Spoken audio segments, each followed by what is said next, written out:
जिला में अवैध निर्माण कार्यों को नियंत्रित करने के लिए गठित जिला स्तरीय समिति की बैठक सोमवार को उपायुक्त गंधर्वा राठौड़ की अध्यक्षता आयोजित की गई, जिसमें सभी संबंधित विभागों के अधिकारियों ने भाग लिया।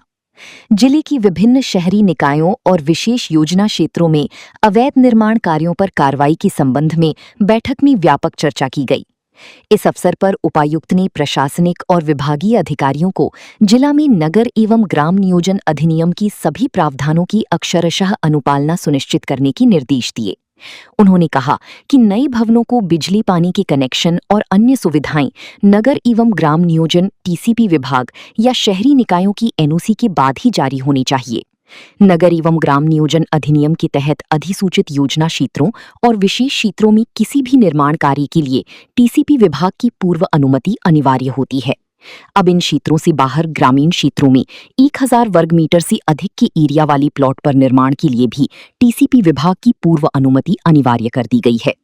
इन क्षेत्रों में 1000 वर्ग मीटर से अधिक जमीन की रजिस्ट्री के लिए भी एनओसी अनिवार्य है।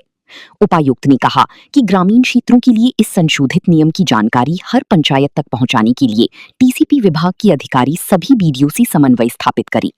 उन्होंने कहा कि शहरी और विशेष योजना क्षेत्रों में अनुमति के बगैर निर्माण कार्य कर चुके लोगों को अपने भवनों के नक्शे रेगुलराइज करवाने के लिए एक आखिरी मौका दें और इसके बाद भी कोई भवन मालिक नक्शे को रेगुलराइज नहीं करवाता है तो उसके खिलाफ नियमानुसार कार्रवाई करें। कंट्री विभाग के साथ, कंट्री प्लानिंग विभाग के साथ में जो आज बैठक थी वो बेसिकली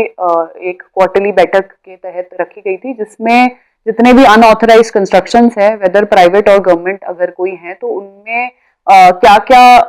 अगर कोई प्रावधान है रेगुलराइज करने का और प्रॉपर प्लानिंग के क्या सोल्यूशंस है वो देखने के लिए, एज वेल एज अगर अनऑथराइज कंस्ट्रक्शंस ऑलरेडी हो गए हैं, जिनके वायलेशंस, जिनके नोटिसेस भी जा चुके हैं, उसको इम्प्लीमेंट करवाने के लिए रखी गई थी।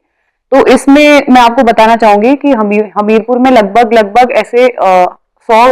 अनऑथराइज्ड कंस्ट्रक्शन के केसेस इनके पास में रिकॉर्डेड हैं, जिसमें अलग अलग अर्बन एरियाज में अनऑथराइज्ड कंस्ट्रक्शंस हो चुकी हैं ऑलरेडी, और इसमें जो है अपने टीसीपी विभाग से नोटिसेस भी जारी हो गए हैं।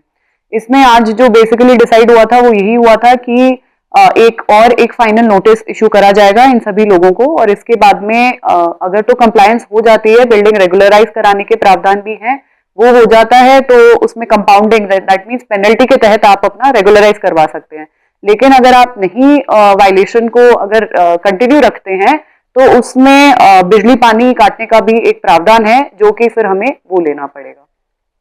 कि जो अर्बन एरियाज हैं उसमें जो म्युनिसिपल कॉर्पोरेशन के जो कमिश्नर होते हैं वो एम्पावर्ड हैं आपको टीसीपी की अप्रूवल देने के लिए। तो बिफोर एनी कंस्ट्रक्शन आपने टीसीपी की अप्रूवल लेनी है, एंड एज वेल एज अगर कोई सेल होती है प्रॉपर्टी तो उस टाइम पे भी टीसीपी अप्रूवल का ध्यान रखना है, ताकि हम सब लोग विद इन द लॉ एक प्लान्ड वे में अर्बन एरियाज की प्लानिंग कर सके। सिमिलरली अगर तो रूरल एरियाज हैं, वहां पे 1000 स्क्वायर मीटर से ज्यादा अगर कंस्ट्रक्शन होती है या फिर 1000 स्क्वायर मीटर से ज्यादा एरिया सेल या परचेज किया जाता है, तो उसमें भी टीसीपी की अप्रूवल जरूरी है। आमतौर पे हम समझते हैं कि टीसीपी अप्रूवल सिर्फ टाउन एरियाज के लिए लगेगी और रूरल एरियाज के नहीं है, लेकिन रूलों के तहत आपका 1000 स्क्वायर मीटर से ज्यादा का अगर कहीं भी कोई एरिया हो, वेदर आप कंस्ट्रक्शन कम करें या ज्यादा करें, उसमें अप्रूवल की जरूरत पड़ती है।